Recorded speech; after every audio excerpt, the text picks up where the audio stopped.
Este vídeo contém relatos reais de violência e assassinato que podem ser perturbadores para algumas pessoas. Recomendamos discrição, especialmente para públicos sensíveis ou menores de idade. Olhe para a garota à direita nesta foto. O nome dela é Trudy Warwick. Ela parece feliz e segura nos braços da mãe. Mas esta foto esconde um segredo perturbador. Por onde Trudy e sua mãe passam, atentados violentos acontecem em seguida. E a verdade por trás dos ataques vai revelar um dos serial killers mais notórios da Austrália. Justice Opes foi baleado em frente à sua casa em Wallara, por causa de uma explosão que devastou um salão lotado da Igreja das Testemunhas de Jeová em Sydney. Estilhaços de vidro atingiram o corpo de uma menina de 12 anos. As 10.000 testemunhas de Sydney devem estar se perguntando o que fizeram para atrair tanta violência sobre si. O agressor, conhecido como o bombista do Tribunal de Família, aterroriza Sydney por anos, e toda a comunidade vive com medo, sem saber quando ou onde ele atacará novamente. Nem mesmo a polícia consegue manter a pequena Trudy em segurança, porque um homem está disposto a incendiar a Austrália para chegar até ela. Ele não mediu esforços em sua busca para manter a guarda da filha. Ele levava para o lado pessoal, porque todos que ficavam em seu caminho, ele ia atrás de todos eles. Todos tinham medo dele. Todos que o enfrentaram, suas vidas estavam em perigo. A polícia me disse, você é o próximo da lista dele. Eu tive que fazer algo para parar os assassinatos. Que escolha eu tinha? É junho de 1978. Andrea Warwick e seu marido Leonard acabaram de receber sua primeira filha, Trudy. Eles moram em Kissula, um subúrbio de Sydney, Austrália. Leonard é bombeiro, mas enquanto passa o tempo no trabalho salvando pessoas, em casa ele é controlador e violento com a esposa. Ele rapidamente se torna possessivo em relação à filha recém-nascida. Ele não deixa ninguém entrar na casa ou vê-la, nem mesmo os amigos e a família de Andrea. No aniversário de Andrea, suas irmãs e seus filhos tentam visitá-la, enfurecendo Leonard. E eles bateram na porta e ele não ia permitir que eles entrassem. Então eu simplesmente passei por ele e disse, eles vão entrar. Depois que eles foram embora, ele ficou violento. E ele estava com as botas de bombeiro, ficou em cima da minha perna e bateu forte no meu braço, correu para tentar pegar a Trudy. Eu não consegui pegá-la, meu braço estava inutilizado, eu não conseguia mexê-lo. Pensei, é isso, ela vai me matar. Após anos suportando um relacionamento abusivo, Andrea encontra forças para sair e contar para sua família. Ela corre para a casa de sua irmã Judy, pedindo ajuda. Judy fica chocada ao saber da violência de Leonard. Foi a primeira vez que soube disso. E eu disse para Andrea, por que você não me contou? Ela disse que estava com muita vergonha e eu não fazia ideia. Por causa do quanto Leonard a machucou, Andrea não conseguiu tirar Trudy de casa, mas ela não vai desistir de lutar para tê-la de volta. Ela recorre ao Tribunal de Família para iniciar o processo de divórcio, esperando que possam ajudar a manter sua filha em segurança. Ela consegue a guarda total de Trudy. E elas vão morar com o pai de Andrea, Leslie, e seu irmão, Steven. Leonard consegue o direito de visitas, mas isso não é suficiente para ele. Ele fica com a filha deles por mais tempo do que deveria, ignorando completamente o cronograma de visitas.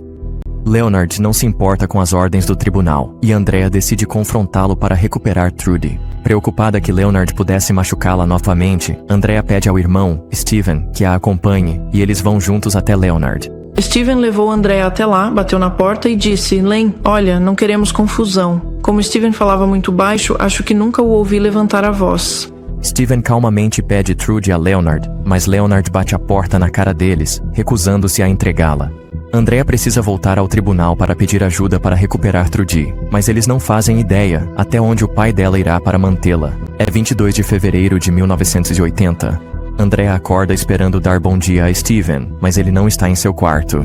A princípio, ela não pensa muito sobre isso, imaginando que ele deve estar visitando a namorada ou surfando com os amigos. Mas, conforme as horas passam sem notícias dele, ela começa a entrar em pânico. A última vez que vi Steven foi na noite de quinta-feira. Ele estava ao telefone conversando com a mamãe. Na manhã seguinte, percebi que a roupa de cama dele havia sumido, assim como o travesseiro.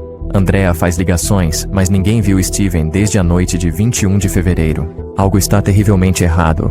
A polícia vai investigar a casa e encontra manchas de sangue no quarto dele. 6 dias depois, um grupo de amigos está passeando de barco em Cowan Creek, no Parque Nacional Ku-ring-gai Chase, no norte de Sydney. De repente, eles veem algo flutuando na água. Eles chamam a polícia, que assume o controle e inicia a investigação. Andrea diz: encontramos o Steven. E eu automaticamente perguntei: ah, ele está bem? Ela disse: temos uma notícia ruim. Foi aí que eles me contaram. A polícia descobriu que Steven Blanchard foi baleado e morto em casa no meio da noite. O agressor provavelmente usou um silenciador para não acordar o resto da família. Depois, eles foram até Cowan Creek e usaram um barco para poderem jogar o corpo dele no meio da água. O corpo dele foi afundado com tijolos, e os investigadores descobriram que estavam amarrados com uma corda de bolso de bombeiro, mas não encontraram nenhuma outra evidência que os ajudasse a capturar o assassino. Agora, a família Blanchard tem que enfrentar a vida sem Steven. Eu esperava que ele voltasse para casa andando. Eu não esperava por isso. Ele tinha a vida toda pela frente, tinha 25 anos. Ele nunca fez mal a ninguém. Enquanto lamenta a perda do irmão, Andrea também precisa continuar sua batalha pela guarda. Leonard continua ignorando as ordens do tribunal, ficando repetidamente com Trudy por mais tempo do que deveria. Abril de 1980. Por causa do constante desrespeito de Leonard ao tribunal de família, o juiz David Opas determina que ele não pode ver a filha por um mês. Leonard fica furioso. Quando vê Andrea no prédio do tribunal, ele lhe dá uma mensagem ameaçadora. Ele disse para mim, ele disse: você não precisa se preocupar com o juiz Opas. Eu disse: ele vai sair de férias? E ele disse: não, você só não precisa se preocupar com ele. 23 de junho de 1980, 19h10. 4 meses após o assassinato de Stephen Blanchard, o juiz David Opas está jantando com sua esposa, Christine, e seus filhos, Josh e Persia, quando a campainha toca. Seu filho Josh diz para ele ficar à mesa e não atender, mas ele vai mesmo assim. E quando ele vai cumprimentar a pessoa na porta, é baleado com um rifle calibre .22. Um homem foge do local e a família do juiz Opas corre para o seu lado, mas já é tarde demais. Depois do telefonema da polícia, me dizendo que o juiz Opas havia sido assassinado, quando coloquei o fone no gancho, pensei: tem algo acontecendo aqui. Deve haver uma conexão. Andrea já está desconfiada porque Leonard estava irritado com o juiz Opas por restringir seu acesso a Trudy. Andrea diz à polícia que acha que Leonard está envolvido.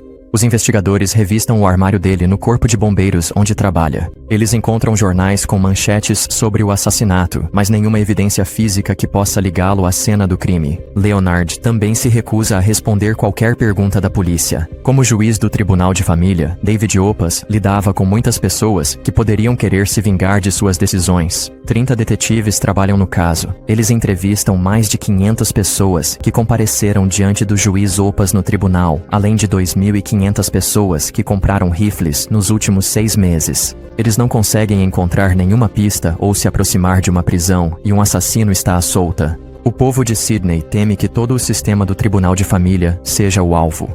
Outro juiz do tribunal de família, Richard G., assume os casos do juiz Opas após seu assassinato e sua família teme ser a próxima. Bem, eu sabia que o juiz Opas havia sido morto a tiros e então o papai disse que lhe ofereceram o cargo para substituí-lo. E eu simplesmente tive, não sei, chame de sexto sentido, que, algo iria acontecer conosco. Mas os anos passam sem outros ataques e a paranoia começa a desaparecer. Andrea tenta dar a Trudy uma infância feliz, mas o pesadelo está longe de acabar. 6 de março de 1984, quase 4 anos após o assassinato do juiz Opas, o juiz Richard G. está em casa com seus filhos, Allison e Stephen. É por volta de 1h45 da manhã e todos estão dormindo. De repente, uma bomba explode, destruindo a maior parte da casa. Eu só ouvi um trovão muito forte, o mais alto que já ouvi. Vi destroços por todo o meu quarto. E foi como se eu tivesse acordado em um filme, ou em um pesadelo. Allison encontra o irmão, e eles tentam desesperadamente sair da casa, torcendo para que o pai também tenha conseguido escapar. Eles conseguem sair em segurança por uma janela. Eles encontram o pai nos fundos da casa, ferido, mas vivo. Ele estava coberto de poeira, de destroços por todo o corpo. Parecia um fantasma, exceto pelo sangue que escorria das coxas pelas pernas. Eu só chorei e me senti muito triste. Parece mesmo uma zona de guerra. Milagrosamente, toda a família sobrevive, mas está claro que alguém ainda busca vingança. Imediatamente, a polícia alerta outros juízes para verificarem suas casas e carros e faz buscas nos tribunais de família em toda a Austrália. Os investigadores também analisam todos os casos que o juiz Richard G. supervisionou. Andrea novamente diz a eles que Leonard é o culpado. O juiz G. havia restringido ainda mais o acesso de Leonard a Trudy e chegou a emitir um mandado de prisão quando ele não a devolveu. Este foi um ataque à administração da justiça na Austrália. Os juízes decidiriam contra ele e ele responderia com força leal. Queríamos que a justiça fosse feita. É Leonard John Warwick. Eu disse que ele é a única pessoa. Toda vez que falo com ele, é ele. Andrea sabe que a violência do ex está cada vez mais próxima dela e ela tem que enfrentar continuamente o homem que a persegue no tribunal. A próxima audiência deles estava marcada para 16 de abril de 1984, pouco mais de um mês após a bomba, na casa do juiz G, mas na madrugada anterior à data em que Leonard deveria comparecer, o próprio prédio do Tribunal de Direito de Família é praticamente destruído quando outra bomba explode. O medo e o pânico estão se espalhando por Sydney. Mais uma vez, Andrea alerta os investigadores sobre a ligação de Leonard com os ataques. Mas mesmo assim, ele continua em liberdade. Fica claro para Andrea que ninguém pode manter ela e Trudy seguras dele, nem mesmo a polícia. Ele não deixa evidências para trás e a menos que alguém consiga fazê-lo parar, qualquer pessoa com ligação ao tribunal de família está em perigo. Nós sabíamos que o autor era Warwick. Tudo o que podia ser feito na época foi feito, mas não conseguimos reunir provas suficientes para acusá-lo. Enquanto o juiz Richard G. se recupera dos ferimentos após o atentado em sua casa, Ray Watson assume seus casos, incluindo o de Leonard e Andrea. Mesmo com o medo e a desconfiança aumentando, Andrea ainda respeita os direitos de visitação estabelecidos pelo tribunal. Trudy ama o pai e fica feliz em vê-lo. Mas Andrea precisa continuar voltando ao tribunal porque Leonard ainda ignora as ordens judiciais. Teve uma vez que eu não vi a Trudy por 6 semanas. Nem sequer sabia onde ela estava. Como os outros juízes, o juiz Watson pune Leonard restringindo ainda mais o acesso dele a Trudy. É 4 de julho de 1984, 8h10. Quase 3 meses após o atentado ao Tribunal de Família, o juiz Watson se prepara para sair para o trabalho. Sua esposa, Pearl, abre a porta de casa, sem saber que estava acionando uma bomba presa à porta da frente. Ray Watson sobrevive, mas Pearl morre instantaneamente. O povo de Sydney, atônito e de coração partido, exige respostas. Após o assassinato de Pearl Watson, os investigadores intensificam seus esforços. Uma força-tarefa conjunta da Polícia Federal e Estadual é criada e uma recompensa de $500 mil é oferecida. Todos os juízes do Tribunal de Família, seus tribunais e suas famílias terão vigilância 24 horas até que este caso seja resolvido. Tínhamos agentes de vigilância federais e estaduais. Utilizamos praticamente todos os agentes de vigilância em Nova Gales do Sul. Na Austrália, os agentes de vigilância seguem o principal suspeito, Leonard Warwick, desesperados para encontrar algo que possam usar para capturá-lo e pôr fim a todos os ataques. No meio da noite, eles o seguem até um parque nacional. Ele continuava voltando ao Parque Nacional. No total, em 11 ocasiões, entramos com cães policiais depois que ele saía, quando já estava bem longe da área. Nunca ficou realmente esclarecido o que ele fazia lá. Atribuo isso ao fato de que ele estava brincando com os agentes de vigilância. 10 de fevereiro de 1985. A polícia conta a Andrea que houve uma tentativa de matar seu advogado com outra bomba. Felizmente, a bomba foi encontrada antes que pudesse explodir e ninguém se feriu. Mas logo depois, ela recebe uma ligação do seu advogado, Gary Watts. E ele disse, não vou poder atuar em seu nome. E foi isso. Ele estava assustado, estava com medo e eu não o culpo. Nunca conheci uma pessoa tão perigosa quanto Leonard Warwick. Ele não mediu esforços em sua busca pela guarda da filha. Ele levou para o lado pessoal porque todos que ficaram no caminho dele, foi por isso que ele foi atrás de todos eles. O medo está se espalhando por toda a Austrália. Qualquer um pode ser um alvo e ninguém pode ajudar Andrea. Até mesmo a polícia está com medo de se envolver na investigação. Um dos agentes de vigilância disse, olha, acho que temos que nos preocupar porque Warwick está sentado no parque, observando a sede da polícia. Uma testemunha que entrevistei disse que ele estava procurando o meu endereço, o da esposa e das crianças. Eu tinha a foto dele, a foto do lugar dele na geladeira, para que, se ele fosse visto no bairro, nos avisassem imediatamente. Enquanto Leonard intimida a polícia com sua própria vigilância, os ataques continuam se aproximando cada vez mais da casa de Andrea. Durante todo esse tempo, ela tenta proteger Trudy da violência que as assombra. E isso está cobrando um preço enorme.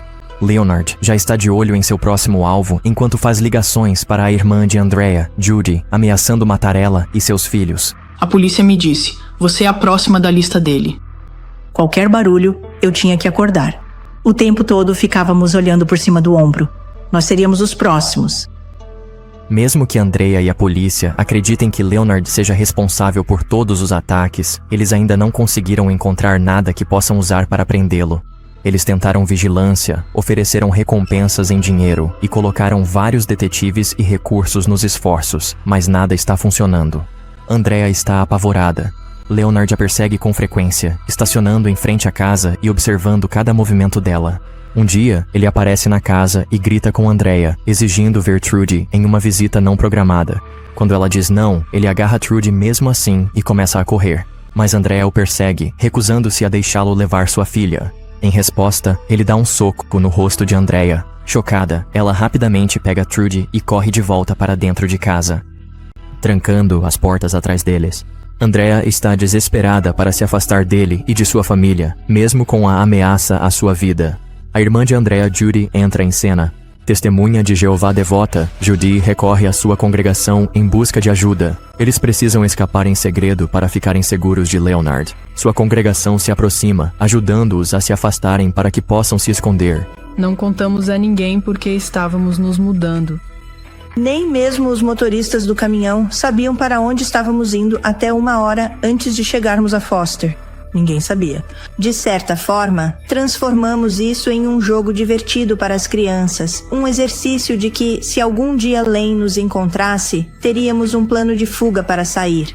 Andrea faz tudo o que pode para proteger sua filha de Leonard e da destruição que os persegue. Leonard não sabe para onde Andrea e Trudy foram, mas ele não vai desistir de procurá-las. Ele faz várias ligações para membros da congregação de Judy, exigindo saber onde elas estão. Houve uma terceira ligação. Ele estava muito irritado. Ele disse novamente, você deve saber para onde ela foi. Escute, amigo, eu disse. Nós não sabemos para onde ela foi. Não ligue mais para cá. Julho de 1985, 5 meses depois que Andrea e Trudy conseguiram escapar. Leonard não as encontrou e não houve mais ataques, mas ocorreram 2 invasões no Salão do Reino das Testemunhas de Jeová em Casula, no sudoeste de Sydney. Durante uma das invasões, uma janela se quebra e corta o invasor. Eles deixam sangue no carpete, mas, com as capacidades limitadas da época, os investigadores só conseguem determinar que é O positivo e não podem usar isso para acusar ninguém. Eles não descobrem que algo foi roubado e ninguém sabe por que o invasor entrou ou o que ele fez. É domingo, 21 de julho de 1985. A congregação começa o culto como de costume. Há mais de 100 membros no prédio, incluindo Joy Wykes e seu marido, Graeme. Estávamos de mãos dadas, e eu pensei, a mão dele deve estar bem fria. Então tínhamos um pequeno tapete sobre o nosso joelho, e eu o puxei para cobrir nossas mãos, e ele se virou para mim e sussurrou, eu te amo, e essa foi a última coisa de que me lembro. Minhas primeiras lembranças são realmente na UTI. Eu já tinha passado por uma cirurgia. Lembro de perguntar, onde está meu marido? Onde está meu marido? A tarde toda. Um médico veio e me disse, temos más notícias para você. E eu estava perguntando e perguntando. E devo já ter percebido que ele não estaria lá. Uma bomba foi colocada embaixo do palco no Salão do Reino. Durante o culto, Graham Wise é morto e dezenas de outras pessoas ficam gravemente feridas, incluindo crianças pequenas.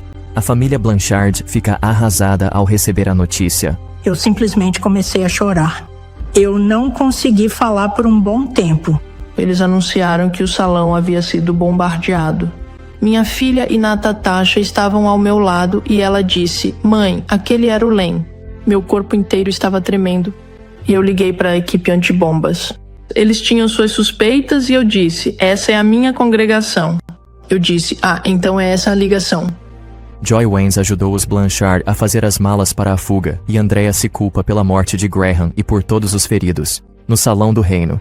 A polícia leva um mandado de busca à casa de Leonard e encontra anotações manuscritas com números de telefone de membros das Testemunhas de Jeová, mas ele se recusa a responder qualquer pergunta ou fornecer uma amostra de sangue. As tentativas de capturá-lo ainda são inúteis. Todos tinham medo dele, todos que o confrontaram, suas vidas estavam em perigo.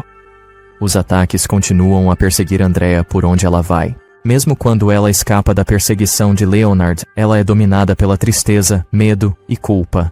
Ela sabe o que Leonard quer e que pessoas em toda a Austrália continuarão morrendo, a menos que ele consiga o que deseja. Andrea toma uma decisão de partir o coração. Numa tentativa desesperada de acabar com o reinado de terror dele, ela lhe concede a guarda total da filha deles, Trudy. Eu precisava fazer algo para parar todos esses assassinatos. Foi de partir o coração dizer adeus à toa, mas eu precisava. Que escolha eu tinha? Ao longo de quase 10 anos, Andrea sofreu imensamente. Ela esteve em um relacionamento abusivo, tanto física quanto emocionalmente. Ela tomou a corajosa decisão de sair, mas sua luta nunca terminou. Seu próprio irmão foi assassinado, e após 4 atentados à bomba, mais 3 assassinatos e famílias destruídas pela violência e destruição, Andrea sabe que é a única que pode parar o bombardeiro da família Core. Trudy também quer morar com o pai, exausta de se mudar constantemente e de estar no meio das brigas entre os pais. Como Andrea previu, os ataques chegam a um fim abrupto, mas com um enorme sacrifício. Leonard Warg continua completamente livre e agora está também com a filha deles. Isso teve um impacto enorme e ela nunca parou de lutar por justiça. Como se vive sem a sua filha? Você pensa nisso o tempo todo. Será que ela está indo bem na escola? Será que ela se dá bem com o pai? Trudy passa a infância morando com Leonard, que muitos consideram o bombardeiro do tribunal de família. No começo, ela gosta de morar com o pai. Ele até compra cavalos para que eles possam cavalgar juntos. Mas, à medida que vai crescendo, ela percebe o quanto ele é controlador. Ele tenta constantemente mantê-la dentro de casa, longe de amigos e familiares, e quando decide se casar novamente e começar uma nova família, Trudy não fica feliz. Aos 16 anos, ela sai de casa para voltar a morar com a mãe. E surpreendentemente, Leonard não a impede. Ele escolheu a esposa em vez de sua filha. Sim. Esta é a filha pela qual ele lutou tanto. Sim. Eu não entendo isso. A filha dele era apenas uma posse, uma propriedade, um objeto. Depois de conseguir tudo o que queria e causar toda a destruição e sofrimento, Leonard deixa sua presa, Trudy, ir embora facilmente. Finalmente, Andrea é reunida com sua filha, mas elas ainda não estão realmente livres de Leonard. À medida que Trudy cresce, ela passa a entender melhor o que aconteceu quando era pequena. Desde o início, a mãe de Trudy repetidamente disse à polícia que Leonard Warwick é o homem que aterrorizou Sydney por anos. Apesar de seus esforços, ele acha que vai escapar de tudo. E por décadas, ele realmente escapa, até que um erro volta para assombrá-lo. Torna-se um dos casos mais antigos não resolvidos da história da Austrália. Andrea não tinha a quem recorrer, mas em 2012, os jornalistas investigativos de crimes Debbie Marshall e Ross Coulthard ouvem falar do caso e decidem investigar. Mas, em todo lugar onde buscam informações, são avisados de que o principal suspeito ainda está solto e que investigar a história pode custar suas vidas. Debbie Marshall chega a tentar entrevistar Leonard e ele a ameaça. Mas os jornalistas trabalham juntos com Andrea Blanchard para trazer a atenção de volta ao caso, todos se recusando a desistir em sua luta por justiça. Com a ajuda do trabalho deles e o lançamento do livro de Debbie Marshall, os investigadores reabrem o caso arquivado. Kevin Woods, o ex-investigador principal, nunca esqueceu o bombardeiro do Tribunal de Família. Ele se lembra da mancha de sangue deixada no carpete antes do atentado ao Salão do Reino das Testemunhas de Jeová, quando um invasor se cortou com o vidro de uma janela. Eles não sabiam na época, mas o agressor invadiu o local para plantar a bomba. Kevin Woods conta aos investigadores atuais sobre a amostra de sangue, que pode ser a chave para expor a pessoa por trás de todos os ataques. Os detetives perguntam a Trudy se ela daria uma amostra de DNA para que eles possam comparar. A princípio, ela hesita. Ela ainda ama o pai e está preocupada em traí-lo. Ela sabe que isso pode mandar o pai para a prisão se houver compatibilidade, mas quer a verdade para si mesma e para todas as outras famílias das vítimas. Em uma entrevista, ela diz: "As pessoas precisam de respostas, de um desfecho. Pessoas inocentes morreram por minha causa. Se você comete crimes como esses, deve ser responsabilizado por isso. Não me importa quem você seja." Com os avanços na tecnologia de DNA, eles conseguem comparar o sangue com o de Trudy, eliminando qualquer dúvida de que Leonard Warwick é o responsável por todos os ataques.